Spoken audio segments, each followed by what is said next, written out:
नमस्कार दोस्तों, बिहार जमीन सर्वे को लेकर बहुत ही बड़ी अपडेट निकल कर आ रही है। दोस्तों ये बहुत ही जरूरी अपडेट है जो बिहार की रैयत को जानना अति आवश्यक है। इसमें बहुत सारे अपडेट है, लेकिन उसमें सबसे बड़ा अपडेट ये है कि प्रपत्र 2 के साथ कौन कौन से कागज आपको संलग्न करने होंगे या कौन कौन से कागजात आपको देने होंगे, इसके बारे में यहाँ पर सरकारी नोटिस जारी कर दिया गया है। और इसके साथ दोस्तों 7 से 8 ऐसे अपडेट निकाले गए हैं जो बिहार की एक रैयत को करना होगा। यहाँ पर देखिए साइड में जानकारी दिया जा रहा है कि रैयतों का कर्तव्य क्या है, यानी कि यहाँ पर देखिए रैयतों का कर्तव्य क्या क्या है, ये आपको करना होगा, तभी जाके आपके जमीन का सर्वे हो पाएगा। अब यहाँ पर बताया जाएगा दोस्तों किश्तवाड़ को लेकर यहाँ पर जानकारी दिया गया है। उसके बाद से अपने जमीन का सर्वे कराने से पहले मेड़ वगैरह को लेकर यहाँ पर जानकारी दिया गया है। प्रपत्र 7 क्या है उसके बारे में बताया गया है और प्रपत्र 8 क्या है उसके बारे में बताया गया है। कौन से गलती होने पे कौन सा प्रपत्र आपको भर के जमा करना है, जैसे प्रपत्र 14 में आपको क्या भर के देना होगा कि आपका जो भी गलतियां किए होंगे वो सही हो जाएगा। प्रपत्र 21 के बारे में जानकारी दिया गया है। ऐसे करके दोस्तों बहुत ही इंपॉर्टेंट वीडियो ये होने वाली है और ये सरकार के द्वारा दोस्तों अपडेट निकाला गया। यहाँ पर ऊपर आप देख सकते होंगे बिहार विशेष सर्वेक्षण एवं बंदोबस्ती जन जागरूकता श्रृंखला 12, और इसमें जो जानकारी निकल कर आ रहा है ये बिहार की एक रैयत को होनी चाहिए। अब हम बात करेंगे दोस्तों बिना टाइम वेस्ट किए इस सारे जानकारियों को देखते हैं। आपसे केवल एक ही रिक्वेस्ट करते हैं, अगर आप अभी तक हमारे चैनल को सब्सक्राइब नहीं किए दोस्तों, चैनल पे नए हैं तो चैनल को सब्सक्राइब जरूर करें और एक कमेंट जरूर कर दें कि किस जगह से वीडियो देखते हैं और वीडियो को लाइक जरूर करें। और जो भी परेशानी हो आपको जमीन सर्वे से लेकर कमेंट जरूर करें दोस्तों। अब यहाँ पर आप देख सकते हो कि बिहार सरकार राजस्व एवं भूमि सुधार विभाग के द्वारा ये बातें जारी हुई। अब यहाँ पर आप देख सकते हो दोस्तों बिहार सरकार राजस्व एवं भूमि सुधार विभाग के द्वारा दोस्तों ये बातें जारी हुई हैं। यहाँ पर सबसे पहला जो बातें बताई जा रही हैं किश्तवाड़ को लेकर बताई जा रही है। यहाँ पर बताया जा रहा है कि किश्तवाड़ एवं खानापुरी के समय रैयत को यथासंभव यानी कि संभव हो तो जमीन पर उपस्थित रहना चाहिए। जब भी आपके जमीन का किश्तवाड़ का काम चल रहा हो तो वहां पर आपको उपस्थित होना चाहिए। उस पर से देखिए बताया जा रहा है कि अपने अपने जमीन का मेड़ वगैरह ठीक कर लें और सीमांकन कर लें। इससे फायदा ये होगा कि जब आपका जमीन सर्वे कंप्लीट हो जाएगा, जब जमीन की मापी होगी तो जमीन वगैरह सही करना होगा, सीमांकन आपका होना चाहिए, तभी आपका प्लॉट वाइज जमीन की मापी होगी दोस्तों। इसके लिए आपको ये सही कराना होगा। अब देखिए तीसरा जो इंपॉर्टेंट बातें बताई जा रही है कि रैयत अपने वंशावली प्रपत्र 3, जो भी रैयत है वो अपने वंशावली और प्रपत्र 3 यानी कि प्रपत्र 3 1 में भरकर संलग्न करें और कागजात के साथ शिविर में जमा करा दें। ये चीजें आपको शिविर में जाकर जमा करानी है। सरकार आपको डायरेक्ट अपडेट कर रहे हैं और ये रैयत का क्या कर्तव्य है ये बातें बताई जा रही हैं, ये बिहार के लिए है।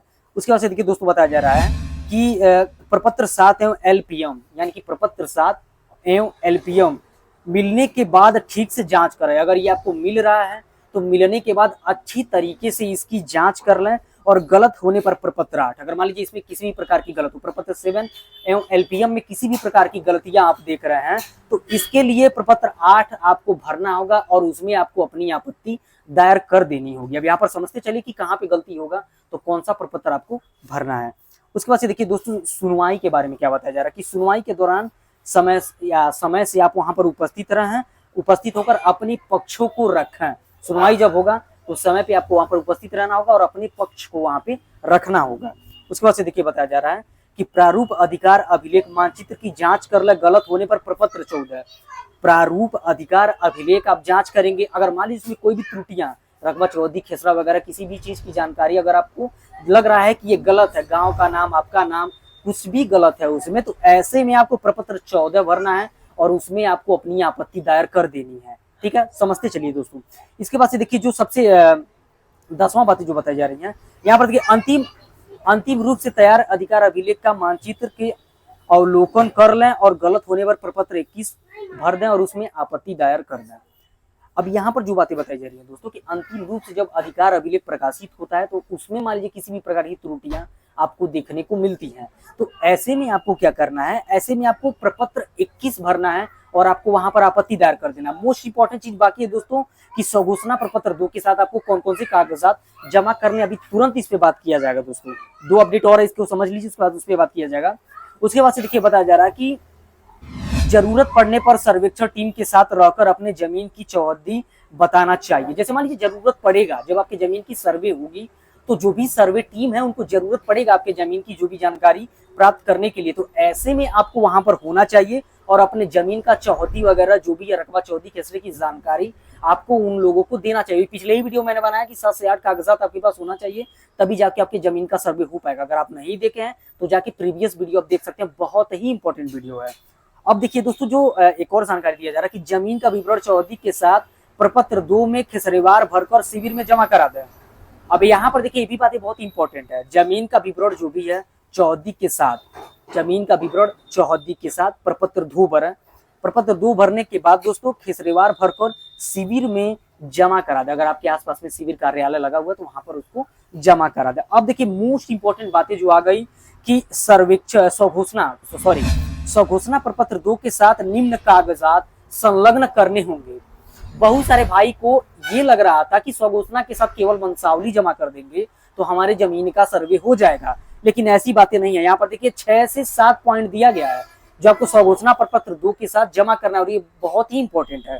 अब समझिए जो सबसे पहली बातें बताई जा रही हैं, यहाँ पर देखिए स्वघोषणा प्रपत्र 2 के साथ कौन कौन से कागजात आपको जमा करने होंगे। जमाबंदी संख्या, पहला जमाबंदी संख्या की विवरण, जमाबंदी का संख्या जो है उसका विवरण स्लैश, उसके बाद से माल गुंजारी रसीद की छाया प्रति अगर हो तो, एकदम इंपॉर्टेंट नहीं है दोस्तों। यहाँ पर देखिए अगर लिखा है कि यदि उपलब्ध हो तो, लेकिन अगर ये हो तो आपको जमा कराना होगा।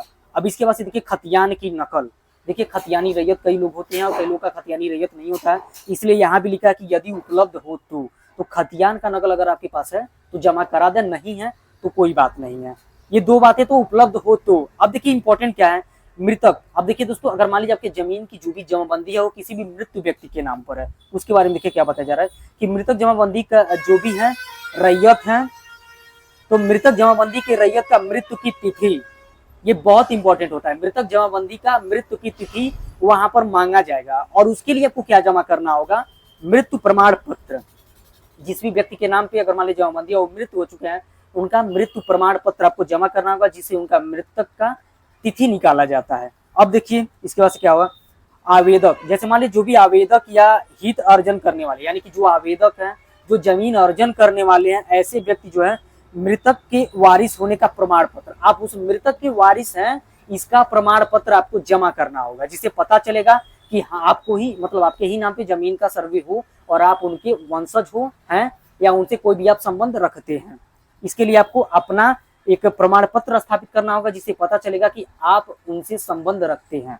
अब यहाँ पर देखिए सबसे लास्ट जो बताया जा रहा है कि साक्ष्य न्यायालय का कोई भी आदेश हो तो उसका साक्ष्य आप जमा कराएंगे या छाया प्रति आपको जमा करानी होगी। जमीन दोस्तों विवादित है तो न्यायालय का कोई भी आदेश आया होगा तो उसको आपको यहाँ पर जमा कराना होगा, ठीक है।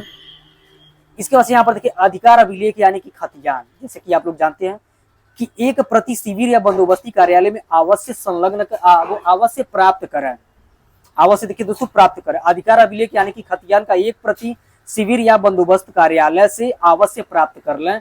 इसके लिए यहाँ पर आपको बताया गया कि वहां पर जाकर आप इसको एक अवश्य प्राप्त जरूर करें। अगर ये आपको मिल नहीं रहा तो आप कमेंट जरूर करें। तो दोस्तों ये जो पॉइंटें बताई गई थी, यहाँ पर देखिए बताया जा रहा है कि रैयत के कर्तव्य क्या क्या है, बहुत ही जरूरी पॉइंट है। अब ये नहीं है दोस्तों कि केवल 2 कागजात से आपकी जमीन का सर्वे हो जाएगा। दोस्तों जो भी जरूरतमंद व्यक्ति हैं उनको ये वीडियो जरूर शेयर करें, और ऐसे ही दोस्तों नॉलेजेबल वीडियो देखने के लिए, नोटिस के माध्यम से जानकारी देखने के लिए हमारे चैनल को सब्सक्राइब करें, वीडियो को लाइक करें। चलिए मिलते हैं किसी और नॉलेजेबल वीडियो में, तब तक के लिए जय हिंद।